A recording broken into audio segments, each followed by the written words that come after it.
semua, selamat datang kembali di Rumah Fufu. Nah, hari ini aku ingin mengajak teman-teman untuk belajar bahasa Indonesia lagi nih. Teman-teman tahu nggak sih sebenarnya di bahasa Indonesia itu ada tingkatannya loh, atau yang kita sebut dengan hierarki gramatikal. Nah, apa sih hierarki gramatikal itu? Yuk langsung aja kita belajar.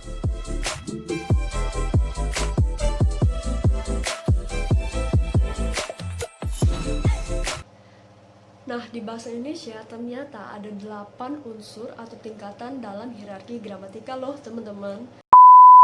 Nah, unsur terkecil di dalam hierarki gramatikal kita sebut dengan fonem. Fonem ini adalah bunyi-bunyi tunggal yang kita representasikan ketika kita membaca abjad. Misalnya, kita baca A, ya keluarnya A gitu. Unit terkecil kedua di dalam hierarki gramatikal adalah morfem. Nah, morfem ini adalah unsur-unsur yang menambahkan makna di dalam suatu kata.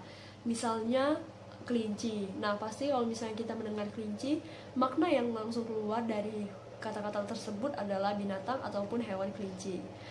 Nah, di dalam morfem ada 3 bagian nih teman-teman. Yang pertama prefix atau awalan, yang kedua sufiks atau akhiran, ataupun kombinasi keduanya. Nah, ketiga bagian kata ini dapat menambah ataupun menggantikan makna yang ada. Nah, contohnya itu kita ambil makan. Makan tanpa diawali imbuhan itu ya tetap aja kita makan. Tapi kalau misalnya kita tambah awalan atau prefix di atau kita sebut dimakan, nah itu kan jadi artinya udah beda tuh. Berarti kita dimakan orang dong, kita dimakan orang dong, kita dimakan orang dong. Nah, urutan ketiga dalam hierarki gramatikal kita adalah kata. Kata adalah satuan bahasa terkecil ketiga yang bisa berdiri sendiri loh, nggak seperti fonem ataupun morfem, karena dia bisa memiliki makna dan bisa berdiri sendiri.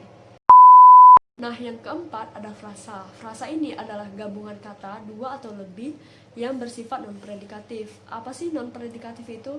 Non-predikatif adalah kata-kata sifat yang nggak bisa dijadikan predikat. Nah, misalnya teman-teman ketemu nih 2 kata, tapi teman-teman mungkin mikirnya itu bukan kata kerja. Nah, itu masuknya ke frasa. Gimana bedain frasa dan kata kerja? Nah, aku ambil contoh saya cantik dan saya makan. Nah, ini saya cantik itu adalah sebuah frasa karena dia bersifat non-predikat. Kalau misalnya saya makan, itu sudah masuk ke predikat karena saya sedang melakukan makan. Selanjutnya ada klausa. Nah, klausa ini adalah satuan gramatikal yang bisa berdiri sendiri dan berpotensi menjadi kalimat. Klausa juga terdiri dari 2 kata, yakni subjek dan predikat. Nah, jadi ketika ada predikat itu bisa berpotensi menjadi sebuah kalimat. Nah, selanjutnya ada kalimat itu sendiri. Kalimat adalah satuan bahasa ataupun serangkaian kata yang bisa berdiri sendiri dan mempunyai unsur gramatikal yang lengkap. Nah, ciri-ciri kalimat itu ada 3. Yang pertama, diawali huruf kapital, mempunyai intonasi akhir, dan tentunya mempunyai subjek dan predikat. Nah, gimana sih cara bedain kalimat dan klausa?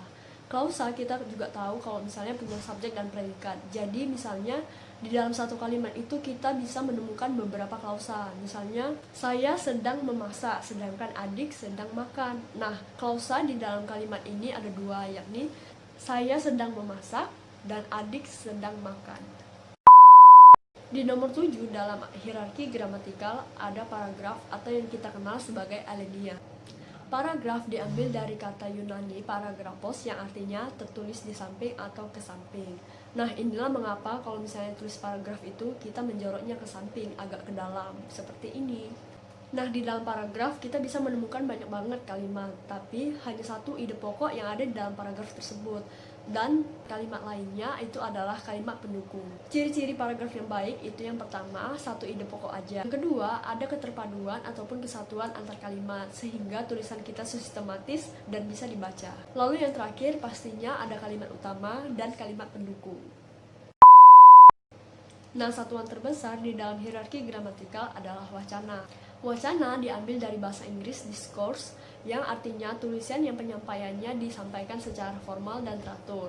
Nah, bentuk-bentuk dari wacana ini ada banyak banget loh teman-teman, misalnya buku, novel, ataupun ensiklopedia. Nah, di dalam wacana kita bisa menemukan makna-makna tertentu dan satuan gramatikalnya lengkap, padat, jelas.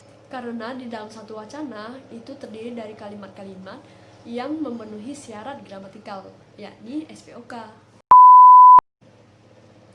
Nah, gimana teman-teman setelah belajar hierarki gramatikal?